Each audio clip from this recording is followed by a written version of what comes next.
অবস্থান কর্মসূচি ও কর্মবিরতি অব্যাহত রেখেছে প্রাথমিক বিদ্যালয়ের সহকারী শিক্ষকরা। এই ব্যাপারে বিস্তারিত জানাচ্ছিলেন সহকর্মী আলিমুজ্জামান সাফওয়ান। সারা দেশের মতো নোয়াখালী ও ময়মনসিংহে তৃতীয় দিনের মতো চলছে প্রাথমিক বিদ্যালয়ের সহকারী শিক্ষকদের কর্মবিরতি।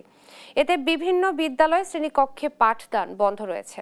শিক্ষকরা বলছেন, তাদের যৌক্তিক দাবি মেনে নিলেই শ্রেণী কার্যক্রমে ফিরবেন এবং পাঠদান শুরু করবেন। দাবি আদায় এবং আহতদের উপর হামলার বিচার না হওয়া পর্যন্ত কর্মবিরতি চলবে বলেও জানান তারা।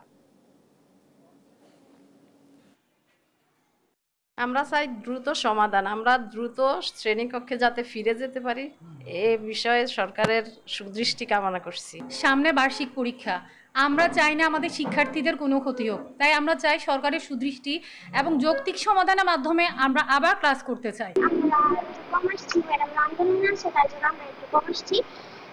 সবাই আসছিল কিন্তু চলে গেছে, সবাই আসছিল, সবাই ক্লাস মিলে দিকে সবাই চলে গেছে।